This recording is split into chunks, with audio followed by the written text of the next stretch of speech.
Welcome back to my special guest, David Icke, and me on the edge. I got that wrong, didn't I?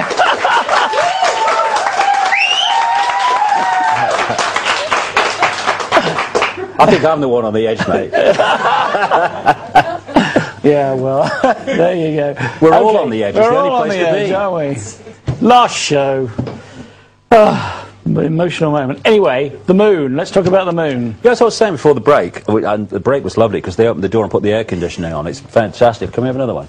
But, so I was saying before the break that by the moon being there, it has fundamental effects. It affects time because of the spin of the Earth and all that stuff. It affects time, month. We have the menstrual cycle, the moonstrual cycle, etc., and the hormonal balance of the body and situation of the body is affected by the moon, including the endocrine system, which connects into the vortex chakra system and takes us out into the multidimensional self, including the pituitary gland and the pineal gland, which make up the third eye, the ability to see beyond and perceive beyond the five senses. All these things are fundamentally affected by the moon. And when you think that the foundation of the conspiracy, as I've said earlier today, is to disconnect us from higher levels of awareness, other multidimensional levels of self, and hold us in the five senses, because then they gotcha. Because you're operating on such a limited perception of self in the world and possibility. But I've gone further in the book than just the moon is there and it has these fundamental effects on the Earth. And I've said that we are, in effect, being subjected to what I call the moon matrix. And just to explain some background here, what I'm saying is that the black holes, they've said there's a black hole at the center of this galaxy. It seems to be that there's a suggestion that they have black holes at the center of every galaxy. And what I'm saying is that the black holes vibrate a frequency, the base frequency of this reality.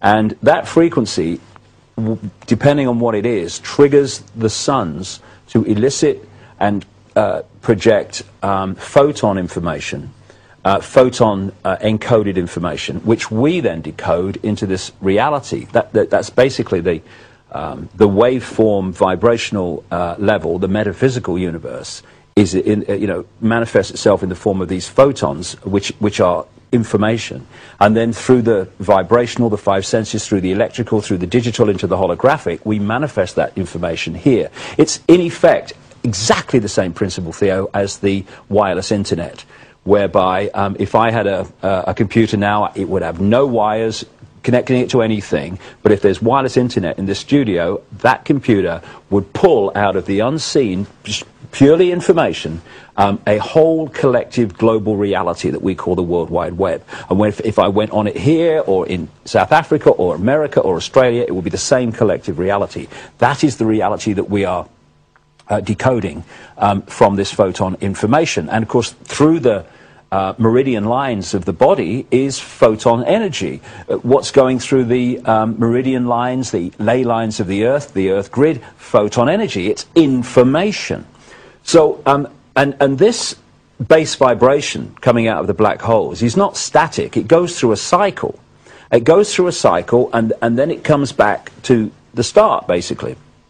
And as it goes through the cycle, it's changing the information that is being elicited by the suns in the form of photons, and therefore changing the information we're decoding.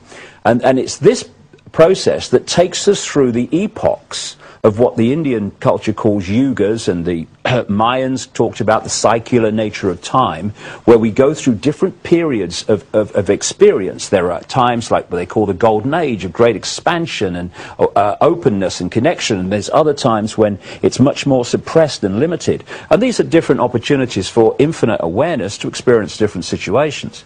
And what I'm saying is that the moon, as in effect, hacked in, excuse me, to that structure that I've talked about. And so let me just get this straight. Are you saying then that whatever the sun is sending to us is good for us? And whatever the moon is doing to that message from the sun via the black holes, if you like, is kind of blocking it, like a muffler or something on a car or something? In the simplest terms, absolutely right. And we've got an analogy on Earth, China. the Chinese people cannot access vast tracts of the worldwide collective reality, but the rest of the world can. Because their web is censored? Yes, because they have firewalled off great chunks of the internet from their computer system. What I'm saying, Theo, is out of the moon, bless you, out of the moon is coming a frequency which has hacked in to this sun photon reality information construct, which is stopping us seeing great chunks of reality that we could see, and is also feeding us a collective mind, like a hive mind, which is stimulating us to feel anxiety and fear and all the rest of it, to keep us in servitude, and therefore to produce the energy that comes from that. And you know, in the 1990s, still we've got enough time. We've got loads of time. Oh, that's great. Yeah, especially for me. You know, Viber diarrhea. Here he goes. I saw a movie. I think it came out in 1988, but I saw it in the 90s, called They Live. You've seen that, haven't you? And I could see that it was accurate at the time in its themes, but since I've begun to understand about this moon matrix, absolutely, it is far beyond accurate compared with what I thought it was before. Very quickly, and you can go on YouTube and get it. Just put in John Carpenter, They Live, and you'll get it in chunks. John Carpenter is the man who not just directed it and produced it, he really wrote the music, he did everything. And John Carpenter, when you follow his movie-making history, knows a great amount of what's going on. He's worked with a massive insider called George Lucas on the Star Wars movies, etc. That's not happening in a galaxy far, far away. Come on, George, please. It's happening much closer to home. Anyway, this They Live goes like this. It's set in America sometime in the future. The future from when it came out in 1988 is about now. There's a massive economic collapse going on, and it's a police state. The hero, I'll call him the builder, the hero character arrives right at the start of the film. He's walking from city to city, town to town, trying to get work in the building trade. He manages to get a short-term job at the start of the movie, and at the end of this first day, a big black guy who's on the building site says, "Have you got anywhere to stay?" No, he said, "Well, you wanted to, share what we have." What we have was a tent city, tent village, and corrugated iron, cobbled together shelters, because this economic collapse in America in the movie had people living on wasteland in these tent cities and villages all over the city. Go to America, it's happening now. Yeah, I've been to Detroit. Yeah, yeah. I mean, it's happening. Yeah. And what happened then is this builder, who's now in the tent village, he starts to see that some strange things going on at a church across the road, and he goes and has a snoop around when from outside there's a service going on and there's church music playing, and he goes in, he looks around, and he realizes that actually there's a group of people from the village are in there, and the service is a tape. It's playing a tape. It's just a fake. And someone had rigged up a television in this wasteland village, and the main American mainstream channel kept being broken into by this man's face saying, "They're here," was to this effect. "They're here, they're controlling us," etc. And then it would cut back to the program. Anyway, that night there's a police state raid on this village, and they bring in the bulldozers and they raise it and everyone's scattered. Guy comes back next day, the builder, when it's all settled down. He goes in the church, snooping around again, and he finds these cardboard boxes. He grabs one, he runs into the alleyway down the back because he's frightened of anyone seeing him, and he opens it up, and inside is just sunglasses, loads of sunglasses in this box, which, I mean, he's bewildered, he's disappointed. Sunglasses, what's all this about? So he takes one, puts it in his pocket, throws the rest away, and then walks into the main street of this city.